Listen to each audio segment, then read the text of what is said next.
전국에 계신 시청자 여러분 안녕하십니까? 투자 올림픽 캐스터상 유리나입니다. 자, 우리 시장 오늘 아쉽다 아쉬워라고 얘기하신 분들 많으실 텐데요. 막판 뒷심이 약해지면서 경기력이 좀 회복되지 못했습니다. 자, 이런 요인들을 살펴보게 된다면 정말 현 선물에서 외국인들의 또 매물 출회가 나타나면서 원달러 환율이 또 상승을 했죠. 이게 또 시장의 지수를 압박시킨 요인 중에 하나로 꼽히는데요. 요즘 같은 시장에서는 진짜 외국인들의 수급 동향들이 좀 점검 필요할 것 같다라는 생각이 더욱더 깊어집니다. 자, 오늘 시장에 대한 경기력들 한 번씩 복귀해 보고요. 다음 주 시장 전략도 꼼꼼하게 세워보시기 바라겠습니다. 자, 이데일리 TV와 함께 하실 수 있는 방법 알려드릴게요. 네이버 TV 또는 유튜브를 통해서 시청하실 수가 있습니다. 자, 그렇다면 또 한 주간 그리고 오늘의 경기 이분과 함께 해석해 보겠습니다. 오늘의 해설위원 화면을 통해서 만나보시죠.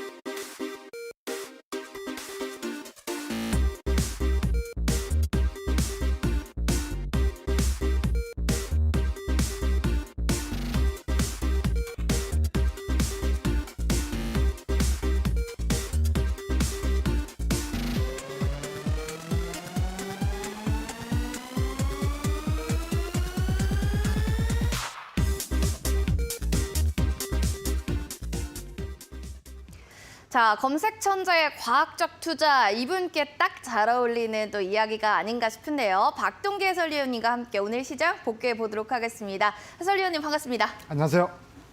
네, 오늘 시장은 좀 하이라이트 장면들이 굉장히 많았는데 마감장 하이라이트 장면들을 어느 쪽으로 좀 보고 계신가요?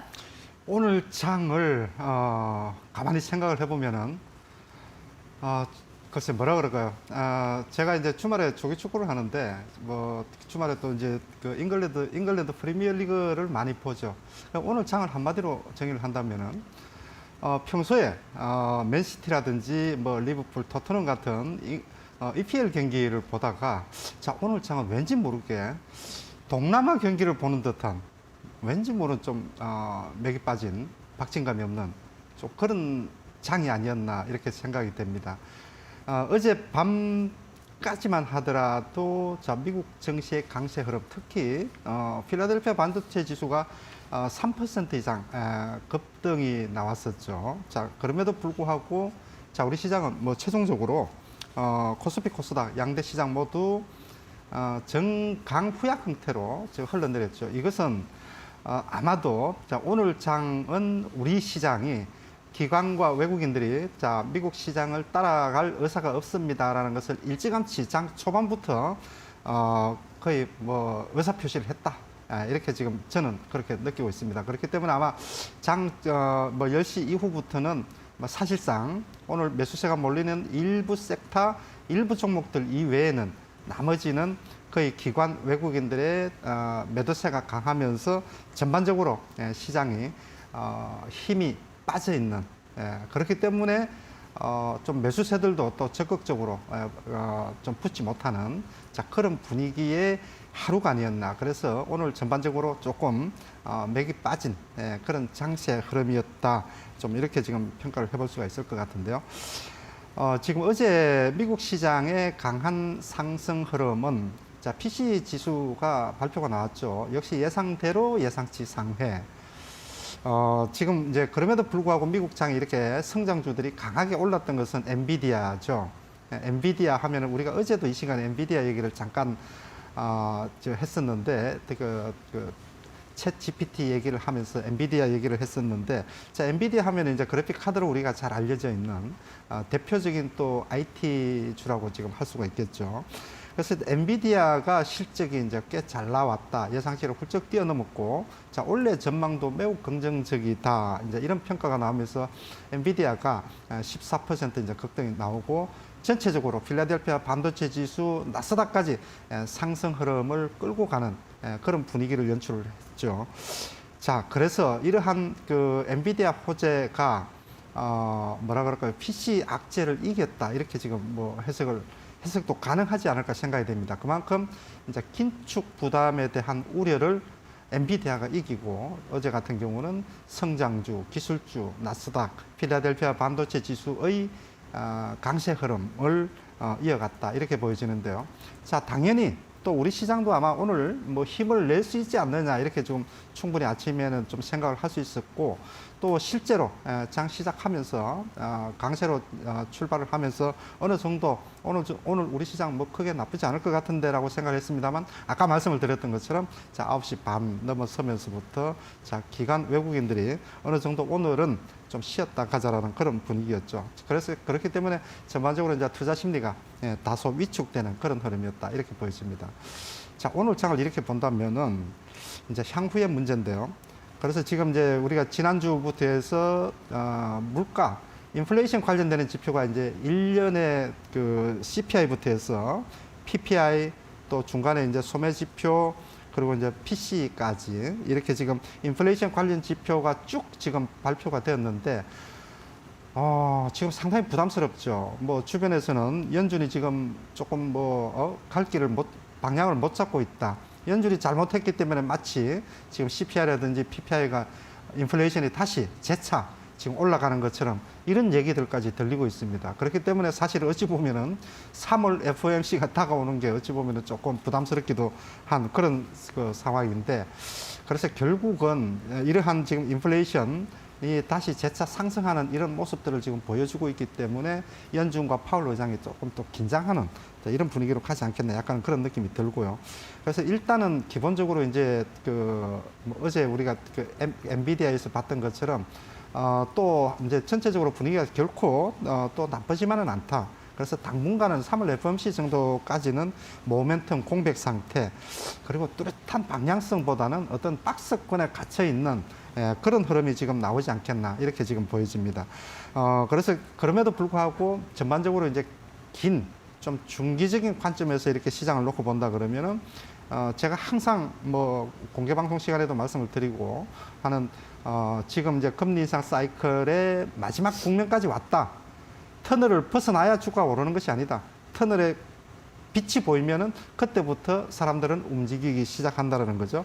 그래서 막바지 국면까지 왔기 때문에 금리 인상이 완전히 끝 나야 주가가 상승하는 게 아니죠. 그래서 마지막 터널의 빛이 보이는 지점 거의 왔다라고 지금 보여지고 있고요. 경기 침체도 역시 마찬가지죠. 자, 유럽 쪽은 견조하고 중국 쪽은 지금 원래 회복에 대한 기대감이 상당히 크다 그랬죠.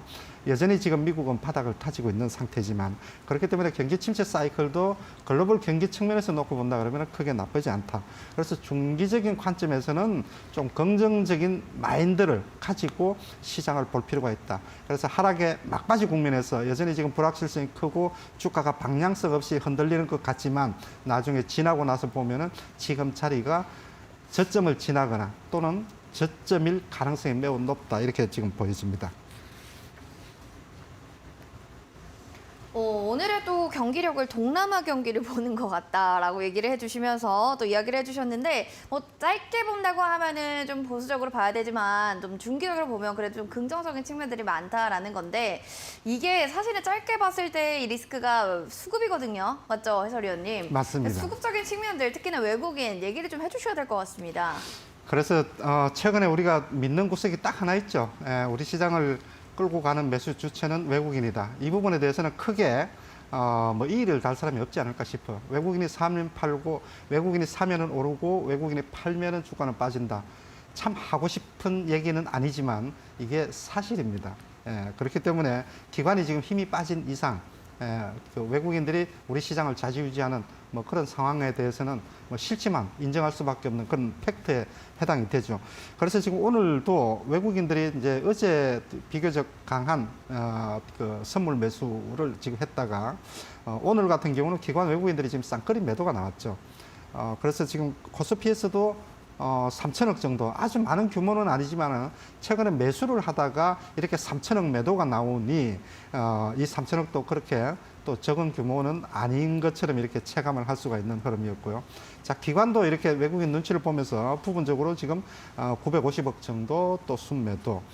코스닥에서도 지금 700억, 600억대 순매도 이렇게 그러면서 외국인들이 또 선물에서도 매도가 나오게 되니까 특히나 약세장의 금요일 상당히 부담스럽죠.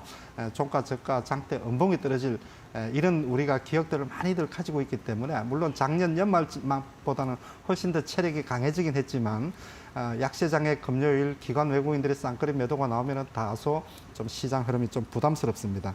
그래서 일단 쌍끌이 매도 이런 상황에서 매수 주체가 없다 보니까 시장은 흘러내릴 수밖에 없다. 이렇게 지금 보여지고요. 지금 차트 흐름을 한번 볼까요? 그래서 기술적인 흐름을 지금 보게 되면은 자 코스피 지금 차트인데요. 보시면은 우리가 이제 늘상 자 2,500이 돌파가 되어야만이 2,500짜리가 돌파가 되어야만이 대세 상승에 가는 진정한 초입 단계다. 이런 부분들을 제가 말씀을 많이 드리고 있죠. 자, 근데 지금 최근의 흐름을 보게 되면은 거의 한 달 가까이 고점을 이제 부분적으로 조금 낮추는 자, 이런 흐름을 보여주고 있고 그렇지만은 그럼에도 불구하고 크게 봐서는 2,400포인트를 깨지 않는 선에서 여전히 박스 끄는 상태는 유효하지만 근데 이제 중요한 기술적으로도 중요한 부분 중에 하나가 자, 어제 그저께 지금 21선을 이탈을 하고 오늘 살짝 21선 돌파 시도가 살짝 21선이 지금 한 2,450포인트에 와 있죠. 그래서 돌파 시도를 하다가 이제 재차 밀리는 그런 흐름이었었는데 결국은 다시 음봉으로 전환이 되면서 21선 아래에서 시간이 머무르면 머무를수록 21선이 우하향하는 이제 흐름을 나타나게 되죠. 그래서 3일 만에 올리면은 21선을 훼손하지 않고 다시 올릴 수 있는데 그래서 이 시간이 21선 아래에서 머무른 시간이 길어지면 길어질수록 이제 21선이 우하향하면서 내려오게 되면은 그만큼 이제 돌파하기가 더 어려워지게 되죠. 그래서 점점 더 기술적 부담이 좀 가중되는 이런 흐름에 지금 와 있다. 이렇게 지금 보여집니다. 알겠습니다. 일단 기술적인 측면들과 수급적인 측면들까지도 하나씩 마감장 하이라이트로 점검을 해봤습니다. 자, 여러분들 노란톡방 들어오셔서 뭐 검색 천재 박동기 해설위원님의 정말 투자의 노하우가 담겨져 있는 이야기들 한번 들어보시기 바랍니다. 핸드폰 카메라 기능 클릭하시고 내부는 QR코드 스캔해서 입장해 주시면 되고요. 1334번 누르고 들어오시면 되겠습니다. 어려우신 분들께서는 샵 3772번으로 박동기 세 글자만 보내주세요. 노란톡방 링크를 저희가 제공해 드리도록 하겠습니다. 자, 그럼 이어지는 오늘 빅 매치 포인트 어느 테마 쪽으로 보고 계신지 한번 확인해 봐야겠죠. 해설위원이 궁금한 게 이제 오늘의 볼만한 테마 좀 어느 쪽이었을까요? 저는 이제 먼저 첫째 이제 은행 시즌이 거의 마무리되어 가고 있는 그런 상황인데 네. 결국 이제 또 포커스를 실적에다 맞추다 보면은 결국 이제 첫 번째로 지금 자동차 부품 쪽을 우리가 또 한번 관심을 가지고 볼 필요가 있다 생각이 됩니다. 알겠습니다. 그럼 이야기를 좀 전해주세요. 자, 자동차 부품 조금 전에 말씀드린 것처럼 이제 실적이 생각보다 많이 좋았다. 이렇게 지금 한마디로 요약을 할 수가 있죠. 자, 어제 지금 해운주들이 실적이 지금 이제 전반적으로 작년 연도 이제 어닝 시즌이 마무리가 되면서 뭐 종목별로 또 섹터별로 이제 실적들이 발표가 거의 마무리가 되고 그에 대한 평가들이 이제 속속 지금 올라오고 있는데 의외로 자, 자동차 업황도 이런 불황기에 뭐 실적이 좋을 수 있느냐 뭐 이렇게 또 거기에다가 또 작년에 반도체 자동차용 반도체 이제 공급 대란 이런 또 요인들 때문에 자동차 공장이 또 막 스톱하고 막 그런 사건도 있었죠. 자, 그럼에도 불구하고 올해 실적을 종합을 해보니 완성차보다 부품사들의 실적이 상당히 좋았습니다. 그래서 통상적으로 자동차 부품 대표 4개 회사 현대모비스, 현대 위아, HL 만도 그리고 한원인가요? 예, 이렇게 지금 4개사를 놓고 보니 거의 뭐 서프라이즈 수준의 실적을 내놨습니다. 그만큼 지금 자동차 부품 쪽은 이제 경기 자체가 불황임에도 불구하고 내수 또 수출 전반적으로 업황 자체가 괜찮았다라는 거죠. 이게 지금 올해도 영업이익이라든지 매출의 큰 폭 성장이 충분히 가능하다 이렇게 지금 평가를 하고 있습니다. 그래서 작년에 이어서 부품사들의 실적에 대한 전망치도 매우 지금 증권사 애널리스트들은 긍정적으로 지금 보고 있다는 거죠. 자, 그래서 이게 왜 그런가 하고 보니까 최근 들어서 테슬라도 고가, 그러니까 프리미엄급 모델은 가격을 오히려 올리고 또 이제 중저가주들은 중저가는 오히려 가격을 낮추고 이런 양면 전략을 쓰고 있는데요. 그래서 결국 이제 완성차 쪽에서 프리미엄급 모델, 자, 이런 것들이 지금 그러니까 비싼 게 잘 나간다는 거죠. 한마디로 말하면은. 그리고 스포츠 유틸리티 SUV 쪽도 꽤나 잘 나가고 특히나 또 이제 전기차 쪽에서 이제 잘 나가는데 이 전기차 쪽에 들어가는 부품들이 가격이 평균적으로 거의 두세 배가 비싼가 봐요. 하나를 팔면은 예전에 내연기관차 팔던 거 2배 이상을 지금 판다라는 얘기죠. 이런 부분들을 감안을 해볼 때 부품사들의 실적이 이렇게 좋았고 또 전기차 쪽의 부품 판매가 점점 더 차지하는 비중이 늘어나면서 부가가치가 그만큼 높은 비싼 이런 부품을 지금 판매가 점점 더 비중이 커지면서 실적들이 이렇게 지금 좋아지고 작년에 좋았고 또 앞으로도 또 더 좋아지는 이런 좀 선순환 사이클에 접어들지 않았나 이렇게 보여집니다. 아무래도 자동차 부품 쪽에서 좀 볼만한 게 뭐 실적이 대폭 성장될 만한 부분들이 있다. 아무래도 선수들에 대한 좀 훈풍 얘기가 있다 보니까 보시는 것 같습니다. 얘기를 좀 들어봐야겠는데 부품 단에서 선수들 좀 기량이 괜찮을 만한 선수는 어떤 선수인가요? 예, 자동차 부품 하면은 뭐 뭐니 해도 현대 위아 빼놓고 또 얘기를 할 수가 없죠. 그렇죠. 예, 그런데 잠시 후에 우리가 차트를 한번 보겠지만 현대 위아도 지금 차트가 상당히 지금 바닥권에 있습니다. 그렇기 때문에 이제 크게 또 부담이 없는 수준까지 가격도 지금 빠져 있는 상태이기 때문에 이번에 조금 전에 말씀을 드렸던 것처럼 이제 실적도 산장이 좋았는데요. 그러면 실적이 지금 얼마나 지금 좋은가 작년을 보니까 연간 통틀어서 영업이익이 직전 연도 대비해서 106% 정도 증가를 했어요. 그러니까 영업이익이 전년도 대비해서 작년이 2배 이상 증가를 했다는 얘기예요. 그만큼 조금 전에 말씀을 드렸던 고부가가치 부품들의 판매가 그만큼 많았다. 양보도 양이지만은 질적인 측면에서 훨씬 그만큼 뛰어났다. 이렇게 지금 볼 수가 있을 것 같고요. 지금 현대 위아 같은 경우, 그래서 이제 이 종목도 이제 수급적인 측면을 일단 봐야 되는데, 수급적인 측면을 놓고 보면은요, 현대 위아 같은 경우 최근에 연기금을 비롯한 기관 매수세가 지금 상당히 좀 강하게 들어오고 있는 편이에요. 그래서 일단 기본적으로 놓고 본다 그러면은 수급적인 측면에서 주가가 이런 이제 중대형주급 종목들이 바닥권에서 기관 외국인들의 매수세가 순매수로 지금 전환이 됐다. 자, 이런 측면에서 놓고 본다 그러면은 일단 바닥에 대한 인식을 우리가 충분히 좀 가져도 좋지 않겠느냐 이렇게 보여집니다. 자, 차트 흐름을 한번 보죠. 차트 흐름을 지금 한번 보시면은요. 자, 현대 위아 차트인데요.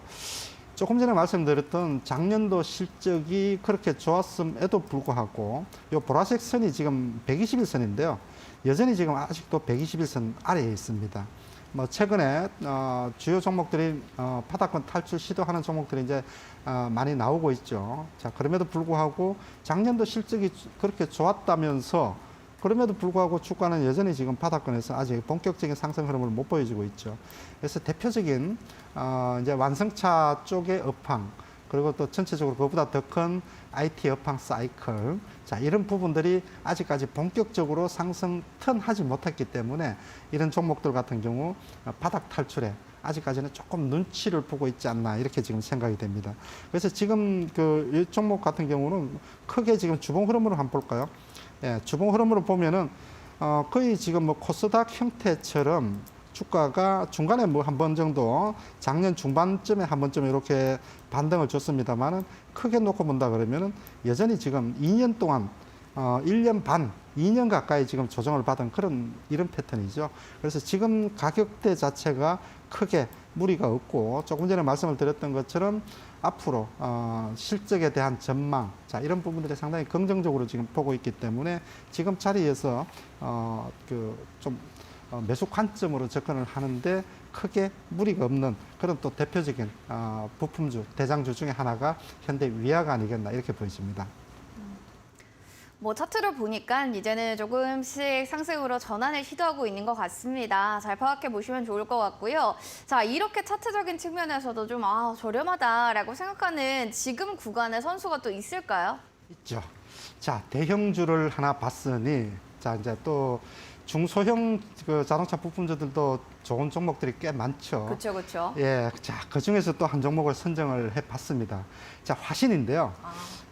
자, 화신. 자, 이 종목도 자동차 뭐 전체적인 또 그 부품주 중에 또 대표, 중소형주 중에서는 SL과 함께 가장 우리가 또 눈여겨서 또 볼만한 그런 종목 중에 하나가 화신이다. 이렇게 지금 보시면 될 것 같습니다. 자, 뭐 조금 전에 우리가 계속 실적 얘기를 했던 대로 자, 화신. 작년 1년 동안의 실적 뚜껑을 열어보니, 이 작년 영업이익이요. 무려 1350% 정도 증가. 13배가 증가를 했다. 그러니까 영업이익이 356억 정도 나왔는데, 지금 13배 정도까지 증가를 했다라고 하니, 그렇다면은 이거는, 거의 완전, 그러니까 직전 전년도에, 거의 뭐 적자 직전까지 갔다가, 이번에 작년에 완전히 지금 살아났다. 뭐 이렇게 우리가 좀 해석을 해볼 수가 있겠죠. 그래서 말 그대로 턴어라운드에 지금 성공을 했다. 자, 이렇게 지금 보고 있습니다. 그렇기 때문에 일단 기본적으로 요게 지금 이제 4분기 실적이죠. 그 4분기 실적이 그러니까 작년 4분기 실적이 356억에 13배 증가. 또 작년 1년 연간을 통틀어서 지금 놓고 보니까요. 연간 해서 통틀어서 놓고 보니까 274%. 예, 연간 단위로 13배 나오면 너무 크게 나온 거네요. 그죠? 자, 연간으로 보니까 274%. 거의 연간 전체로 합산을 하더라도 거의 3배 가까운 실적을 내놨다는 거죠. 자, 그렇기 때문에 거의 뭐 서프라이즈 수준 턴어라운드. 자, 이 부분에 대해서는 다른 말을 붙일 여지가 없다. 이렇게 보여집니다. 그래서 지금 결국 이제 화신 같은 이런 자동차 부품주들은 뭐 내수 쪽에서는 가장 중요한 게 지금 뭐 현대 기아차를 지금 뭐 따라다니는 것은 너무나 지금 뭐 당연한 거고요.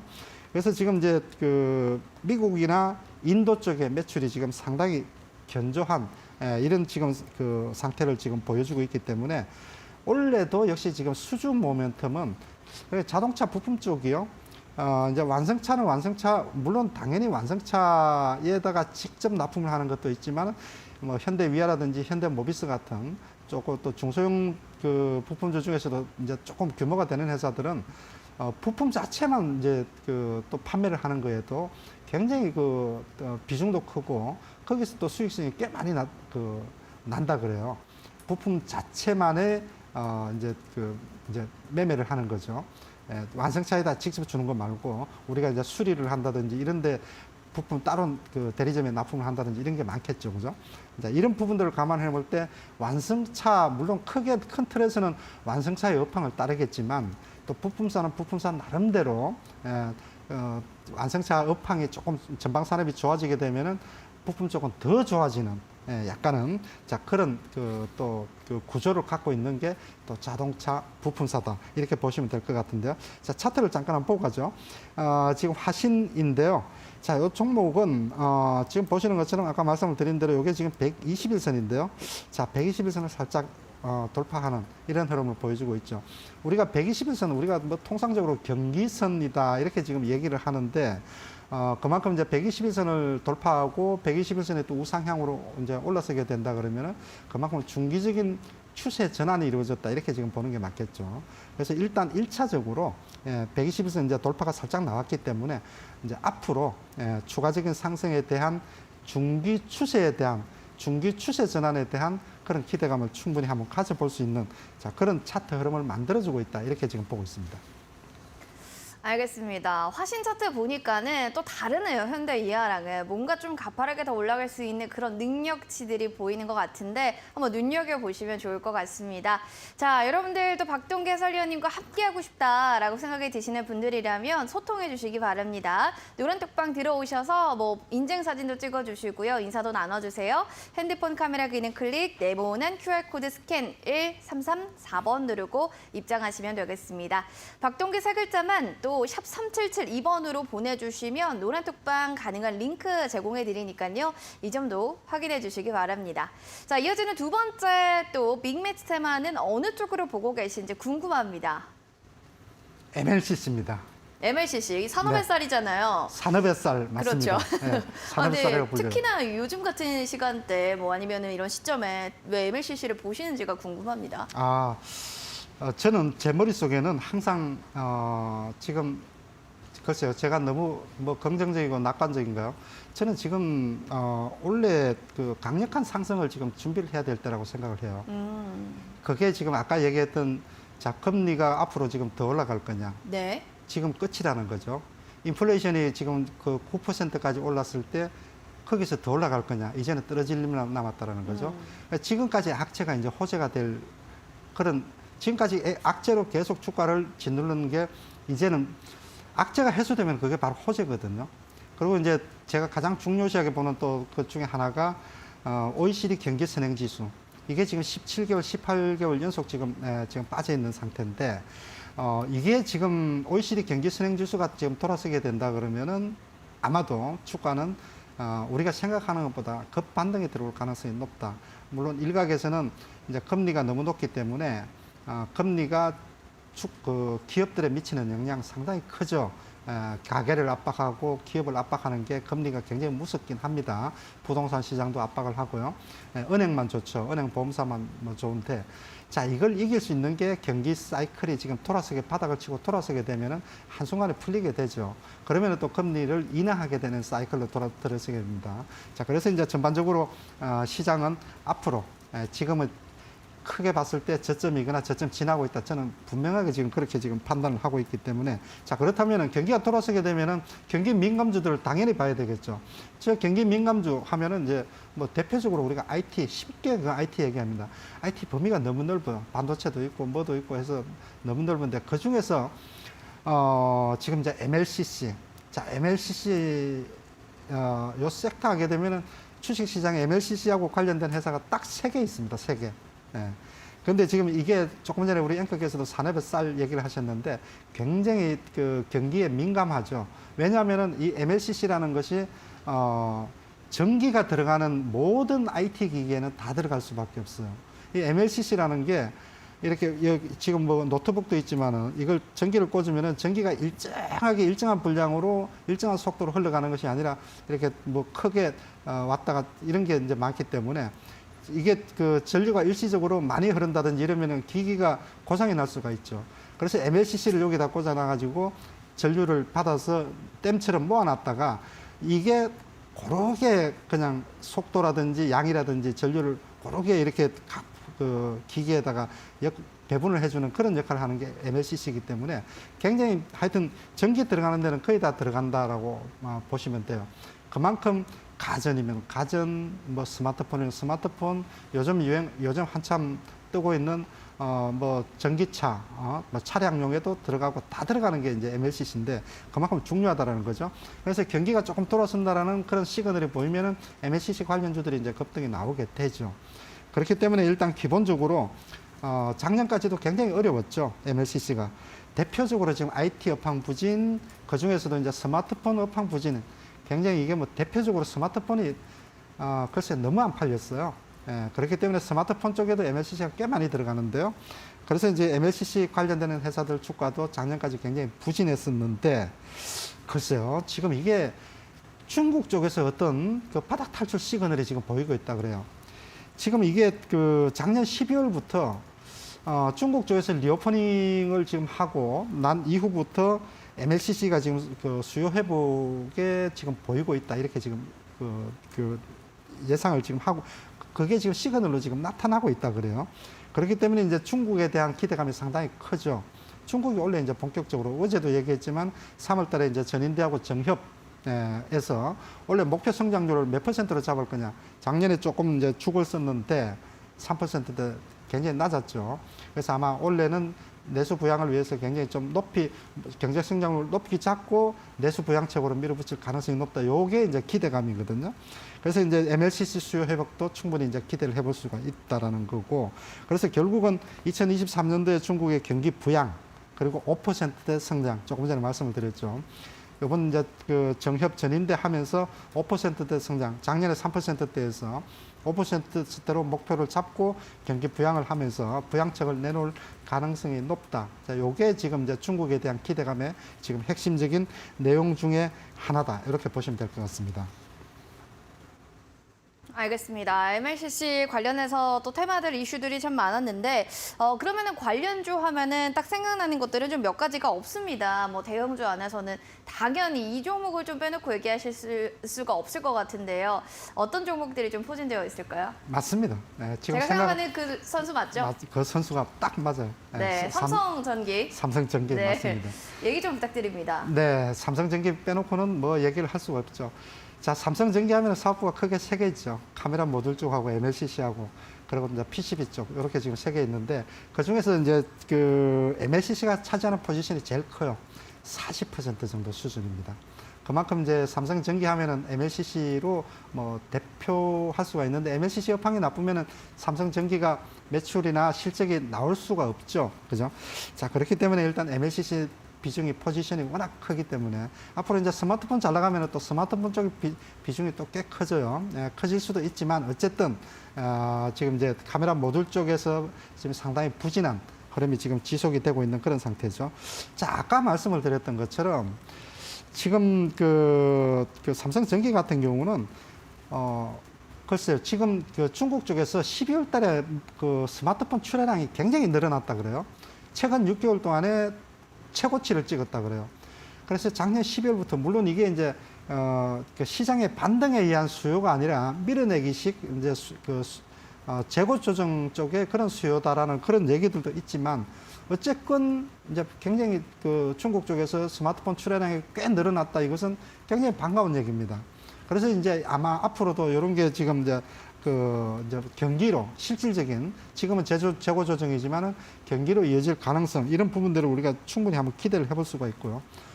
이제 또 한 가지 삼성전기의 또 긍정적인 측면이 스마트폰이나 가전 이런 데 지금 MLCC가 많이 들어간다 그러는데 자, 최근 들어서 차량용 MLCC가 삼성전기의 그 MLCC 시장 점유율이 급격하게 증가한 게 수치로 나와 있습니다. 이게 지금 기존에 그 4%에서 13%. 이 차량용 MLCC를 거의 뭐 일본에서 사실상 지금까지 독점을 하고 있는 상태인데, 삼성전기가 지금 13%까지 최근 1년 수치입니다. 네, 1년 전에 4%에서 1년 후 지금 13%. 꽤 많이 늘어난 거예요. 그래서 차량용 하면은 우리가 뭐 전장용이라고 이렇게 지금 얘기를 하는데, 지금 이제 이제 내연기관에서 전기차로 점점 바뀌어가면서 전기차 쪽에 들어가는 MLCC가 굉장히 많이 들어갑니다. 예, 기존의 내연 차량보다는 그만큼 이제 많이 들어가기 때문에 또 이렇게 그 뭐라 그럴까 MLCC의 그 밀도도 높은 그러니까 가격도 높은 그런 게 지금 이제 많이 들어가게 되죠. 당연하죠. 자, 그런 부분들을 감안을 해볼 때, 자, 삼성전기도 그 MLCC 뭐 바닥을 찍고 이제는 점점 이제 실적도 회복될 가능성이 높다라는 거죠. 자, 차트 흐름을 한번 보고 갈까요? 지금 보시면은 보시는 것처럼 최근에 나름대로 물론 뭐 LG전자만은 못하지만 제가 항상 IT 대형주는 그냥 LG전자만 보면 됩니다라고 말씀을 드리는데 그 다음 타자로 봐야 될 게 삼성전기죠, 그죠? 그래서 LG전자하고 삼성전기만 보면 됩니다라고 말씀을 드리는데 최근의 흐름도 크게 아주 뭐 베스트라고 할 수는 없지만 삼성전기는 나쁘지 않다. 그래서 경기가 바닥을 찍고 돌아선다라는 시그널이 나오게 되면은 이런 이제 IT 부품주 코스닥에 가면 엄청 많죠. 코스닥에 가면 엄청 많지만 이렇게 코스피에서 IT 부품주 대장주는 그 삼성전기, LG노텍 자, 두 종목이 투톱으로 끌고 가는 그런 흐름인데 차트에서 보시는 것처럼 전체적인 흐름도 나쁘지 않다. 그래서 향후에 큰 흐름으로 지금 놓고 본다 그러면 주봉 흐름으로 놓고 본다 그러면은 여전히 지금 자리는 가격적인 메리트가 충분히 있다라고 보여져요. 크게 아직까지도 들고 있으신 분들이 너무 고생을 해가지고요. 지금 좀 올라오면 팔아야 되나 이런 질문들을 많이 주시는데 조금 어차피 이런 종목들은 안정성을 경비를 하고 있기 때문에 제가 이런 얘기들을 많이 하죠. 삼성전기 물려서 마이너스 30%, 마이너스 40% 나더라도 3년에서 5년 들고 있으면 수익 내고 날 수 있다. 그런 게 이제 대형주들의 장점이죠. 그리고 또 삼성전기 같은 종목이죠. 그래서 지금은 매수 관점으로 접근을 하는 자리지 매도 쪽에 크게 고민할 자리는 아니다. 이렇게 보여집니다. 알겠습니다. 삼성전기 또 MLCC 대형주 안에서 꼭 봐야 될 선수라고 얘기해 주셨고 이어지는 두 번째 선수 같은 경우에는 사실 이 선수를 모르는 분들도 MLCC에 있었어 이렇게 생각하시는 분들도 꽤 계시거든요. 그래서 좀 자세하게 설명해 주시면 좋을 것 같습니다. 그러실 거예요. 많으실 겁니다. MLCC 하면은 뭐 삼성전기는 알겠는데, 자, 그러면은 그 다음으로는 당연히 그냥 뭐 세 종목밖에 없다며, 그러면은 그 다음으로는 당연히 저기 그 사막 컨덴서를 얘기를 해야지 왜 그쵸. 이거 아모텍은 뭐야? 이렇게 할 수가 있죠. 그래서 이제 사막 컨덴서도 차트를 보면 흐름이 좋아요. 지금 최근 들어서 무난하게 상승 흐름을 이어가고 있는 대표적인 그런 또 종목 중 하나예요. 그래서 사막 컨덴서도 여전히 좀 긍정적으로 보는데, 그래서 여러분들이 지금 잘 모르시는 아모텍을 들고 나왔습니다. 모르실 수밖에 없죠. 아모텍은 이제 MLCC 매출이 작년에 이제 막 시작이 됐으니까요. 작년에 막 시작이 됐고, 아모텍의 신사업으로서 그동안에 한 3년, 4년 동안 엄청나게 공을 들이고 돈 있는 거 다 갖다가 MLCC 쪽에 다 퍼부어서 적자가 났어요. MLCC 때문에. 근데 그게 이제 결실을 맺어서 작년부터 드디어 이제 매출이 MLCC 쪽에서 나기 시작한 게 아모텍이다. 이렇게 보시면 될 것 같습니다. 자, 아모텍 하게 되면은 그 스마트폰에 들어가는 다양한 이제 장비 쪽 또 통신 기기에 들어가는 뭐 안테나부터 해가지고 뭐 조그마한 모터 뭐 등등 해서 다양하게 소품종 대량 생산하는 그런 회사인데, 자, 이 회사가 MLCC를 거기에 지금 한 4, 5년 전부터 투자를 하기 시작해서 이제 결실을 보기 시작을 했다. 그래서 지금 이 회사가요, MLCC 매출이 지금 이제 신성장 사업으로서 이제 매출이 작년부터 일단 시작이 됐다 말씀을 드렸죠. 그게 작년에 이게 지금 그 글로벌 통신 장비 기업이라고 할 수 있는 GT 중국의 회사죠. 자, 여기를 뚫었어요. 뚫어서 MLCC 이제 공급을 하기 시작을 했다라는 거죠. 자, 이런 부분들을 좀 긍정적으로 지금 볼 필요가 있고. 그래서 이 회사는 또 지금, 자, 차트를 보면서 한번 설명을 드릴까요? 지금 보시면은 오늘 콜리락 이렇게 하고 나왔죠. 그죠? 이 자리 보면은 콜리락 해가지고 이렇게 지금 나와 있는데, 이 회사가 지금 50% 무상증자를 했어요. 그래서 이게 지금 3만 원대에 있는 종목인데 지금 요게 지금 2만 원대로 떨어졌죠. 그래서 지금 오늘 그동안에 이제 쭉 지금 모멘텀 자체가 MLCC 모멘텀으로 지금 올라오고 있다라고 저는 판단을 그렇게 하고 있습니다. 그래서 이제 무상증자가 권리락까지 나왔고 그렇기 때문에 일단 이런 종목들 같은 경우도 MLCC 모멘텀을 받고 추가 상승 충분히 가능하지 않느냐 이렇게 보여집니다. 알겠습니다. 아모텍에 대해서 또 이야기를 해주셨는데 50% 무상증자 결정 27일 신주 배정 이 부분도 참고해 주시면 좋을 것 같습니다. 본 프로그램 투자 판단에 대한 도움 말씀 계속해서 드리고 있어요. 다만 해당 가치에 대한 상승과 하락을 보장하지 않는다는 부분 꼭 기억을 해주시기 바라겠습니다. 자, 잠시 뒤에도 박동기 해설위원님의 결정적인 한방 종목이 공개될 예정이니까요. 본방 사수해 주시기 바랍니다.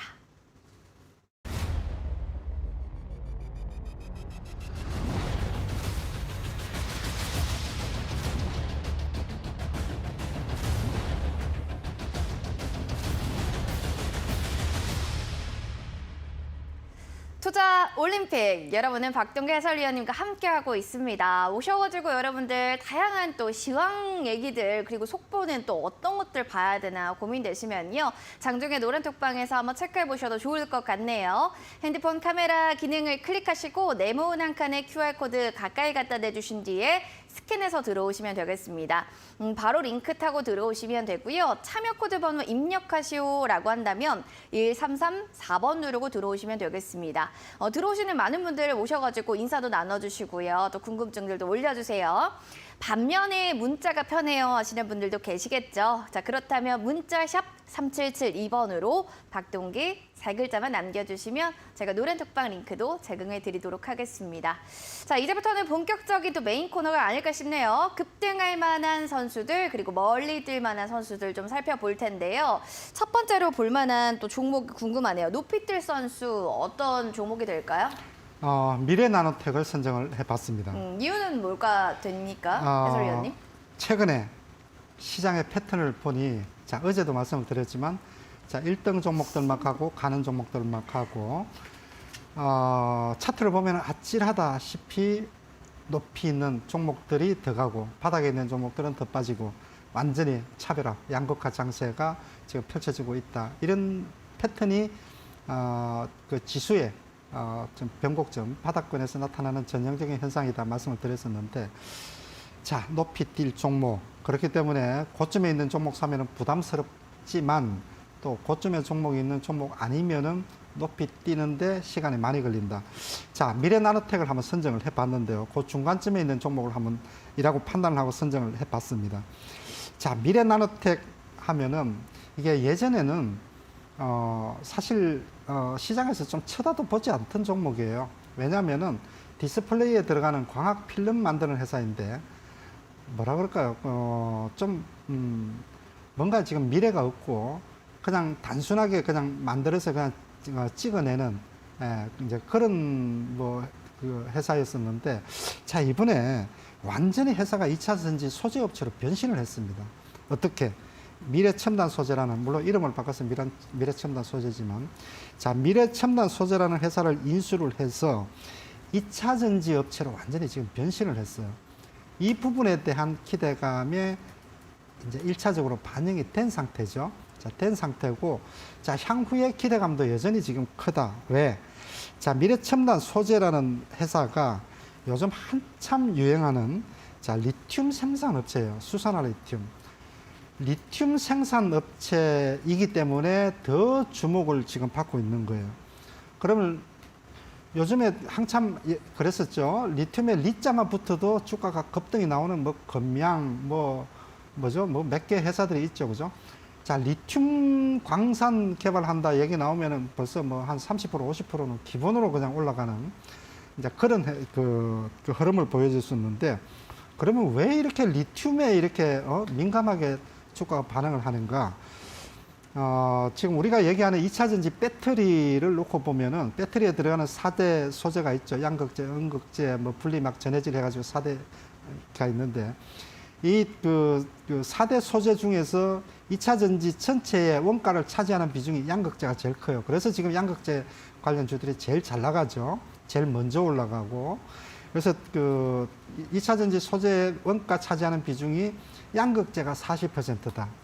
그러면은 또 양극재 안에서 양극재를 만드는데 차지하는 원가 비중이 리튬이 그 안에서 또 40%예요. 한 단위 소재를 놓고 본다 그러면은 원가 비중에서는 리튬이 배터리 하나 만드는데 제일 크다라는 그런 얘기죠. 그죠? 절대적인 비중을 차지하고 있기 때문에 리튬 얘기만 나오면 주가가 급등이 한다. 자, 미래나노텍이라는 이 회사가 미래첨단 소재라는 회사를 인수를 해서, 자, 수산화 리튬을 가공을 해서 양극재 회사에 납품하는 수산화 리튬 측량 전문 회사예요. 그렇기 때문에 주가가 좀 급등이 나올 수 있는 그런, 이미 나왔죠, 한 차례. 자, 나왔고 추가 상승 흐름이 나올 수도 있고 조금 소강 상태로 갈 수도 있는데, 자, 차트 흐름을 한번 보죠. 지금 차트 흐름을 한번 보면은요, 지금 보시는 것처럼, 자, 기본적으로 주가가 이런 이제 조금 전에 말씀드린 그런 스토리를 가지고 주가가 이렇게 1차적으로 상승을 하고, 그죠? 자, 이렇게 지금 한 또 6개월 쉬었습니다. 그리고 또 상승 흐름을 지금 이어가고 있는데, 자, 아까 말씀을 드린 대로 지금 완전한 지금 바닥에 있는 종목들은 주가가 움직이질 않는다. 그리고 예전에 지금 2차 전지 쪽이 이제 굉장히 지금 에코프로라든지 주요 종목들이 물론 오버슈팅이 지금 약간은 나온 상태다 이렇게 지금 보여지긴 하지만 충분히 지금 이 종목도 지금 추가 상승 흐름이 지금 가능하지 않을까 생각이 돼요. 자, 그래서 이제 일단 접근을 한다 그러면은 지금 22,400원 그 선에서 지금 끝이 났죠. 그래서 기본적으로 제가 이제 매수 가격 수준으로 본다 그러면은 월요일 날 시장 흐름이 지금 어떻게 지금 진행이 될지 모르겠지만, 그래서 21,000원, 22,000원 조금 오늘 지금 약세장으로 마감이 됐기 때문에 조금 이렇게 추격해서 매수를 하는 것보다는 시장이 조금 아래 위로 장 시작하고 나서 조금 변동성을 보여줄 때 혹시라도 마이너스권에서 매수를 한다 그러면 충분히 좀 부담 없이 갈 수가 있지 않을까 이렇게 지금 생각이 되고요. 그리고 이제 목표 가격은 지난번에 올렸던, 자, 25,000원 선이죠. 자, 25,000원 선 충분히 지금 돌파도 가능하리라고 보여져요. 가능한 흐름이 지금 충분히 한 번 정도는 위쪽으로 슈팅이 나올 수 있지 않을까 이렇게도 지금 생각이 되는데 어쨌든 25,000원하고 조금 더 본다 그러면 한 27,000~28,000원 정도까지도 뭐 크게 무리 없이 지금 아마 한 번 정도쯤은 그 직전 고점을 돌파하는 시도가 나오지 않겠나 이렇게 지금 생각이 되고요. 만약에 지금 아래쪽으로 밀린다 그러면은 지금 뭐 21,000원, 21,000원, 25,000원 그리고 글쎄요. 이제 그래서 한 10% 이내 한 자릿수까지 본다 그러면은 2만 원 선까지를 최종적으로 손절 라인으로 잡고 대응을 해보자 이렇게 말씀을 드리겠습니다. 자, 2차전지 소재업체 부상의 미래 나노텍이다라고 하면서 급등할 또 선수 종목으로 보셨는데 21,000원에서 22,000원이 매수 단가고요. 목표가 25,000원 손절 라인도 잘 체크해 주시기 바랍니다. 이어지는 중장기적으로 멀리 뛸 만한 종목 어떤 종목이 될까요? 한화 에어로스페이스입니다. 방산 쪽 보신 또 특별한 이유 있을까요? 많죠. 자, 이 종목은 늘상 조금 이렇게 안정적이고 보수적인 투자자 같으면은 방산업체 투자라. 그 중에서도 방산업체 중에서도 하나 에어로스페이스를 주목하라는 말씀을 제가 많이 드리고 있는데요. 자, 하나 에어로스페이스는 자, 언제 딱 이 회사가 몸값이 확 올라갔냐면은 한화 디펜스라는 자회사를 흡수합병을 작년에 하면서 그때부터 이미 하나 에어로스페이스의 주가 상승은 뭐 예견됐다 이렇게 지금 보는 게 맞을 것 같아요. 이 하나 디펜스라는 게 사실 어찌 보면 요즘 한참 유행하는 K9 자주포부터 해서 뭐 레드백 뭐 또 지금 우크라이나 전쟁을 뭐 게임 체인저가 되었다라는 하이마스 거기에 번가는 똑같은 기능을 가진 천무 다연장 로켓포 이게 사실상 하나 디펜스에서 다 만들거든요. 그래서 지금 하나 디펜스를 흡수합병을 완료를 했습니다. 완료를 한 상태고 한화 방산 부문까지 지금 이제 조만간에 그 흡수합병을 지금 할 예정이기 때문에 말 그대로 세계 최고의 방산 기업 한국형 록히드 마틴을 만들겠다 뭐 이런 얘기들이 지금 많이 나오고 있죠. 그만큼 또 그만한 역량도 아마 되지 않을까 싶어요. 지금 최근에 세계 방산 시장에서 우리나라의 방산업체에 대한 평가가 점점 더 높아지고 있는 것을 감안을 하면 말이죠. 이 회사는 지금 방산 쪽 매출을 내용을 뜯어보니 매출 비중이 방산 쪽이 40%. 제가 방산 얘기만 했지만은 항공 엔진 쪽이 또 꽤 많아요. 20% 정도를 차지하고 있어요. 그 항공 엔진 쪽을 지금 보면은 우리가 지금 잘 알고 있는 그 국산 누리호. 누리호가 이제 조금 있으면 5월 달에 또 3차 발사에 들어가게 되는데, 이 누리호의 엔진을, 그 로켓 엔진을 하나 에어로스페이스가 만듭니다. 그 항공 쪽하고 방산 쪽하고 또 기타 이렇게 해서 전반적인 이제 방산 관련되는 부품, 자, 이런 부분들을 하고 있다. 특히 이제 최근에 항상 우리가 9시 뉴스에도 많이 볼 수 있는 K9 자주포 같은 경우는 세계 시장 점유율이 지금 50% 수준이라고 하는데요. 최근만 놓고 보면 70%가 넘는데요. 10명 중에 7명이 우리나라 K9 자주포를 지금 사간다라는 얘기죠. 그만큼 지금 세계에서 말 그대로 지금 뭐 주가를 한껏 지금 올리고 있는 그런 종목 중에 하나가 아닐까 생각이 됩니다. 자, 차트를 지금 한번 잠깐 보면은요. 차트 흐름이 지금 그 직전 고점을 지금 살짝 돌파를 했죠. 그죠? 돌파를 한 그런 흐름인데, 자, 매수 가격 역시 마찬가지입니다. 92,000원대인데요. 9만원하고 92,000원 조금 아주 뭐 급하게 가는 종목이 아닙니다. 중기적으로 가는 종목이에요. 그래서 조금 눌림목에서 9만원, 92,000원. 자, 매수하면은 뭐 전혀 무리가 없겠다. 이렇게 생각이 되고.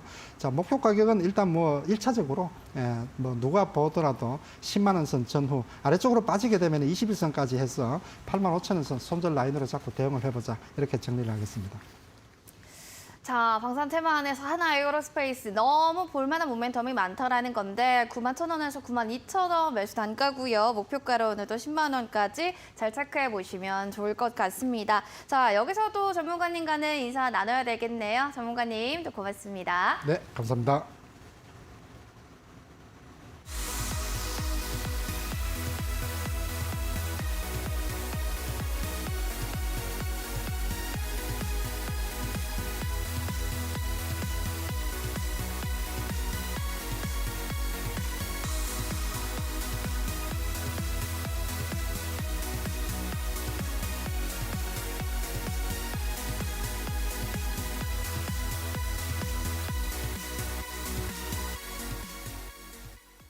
자, 투자 올림픽 여러분들도 즐겁게 시청하셨나요? 아쉽게도 또 박동규 해설위원님과는 오늘이 또 마무리가 마지막일 것 같습니다. 너무너무 아쉽죠. 그러신 분들을 위해서 지금 노란 톡방 여러분들 들어오시면 되고요. 샵 3772번으로 박동기 3글자만 보내주시면 될 것 같습니다.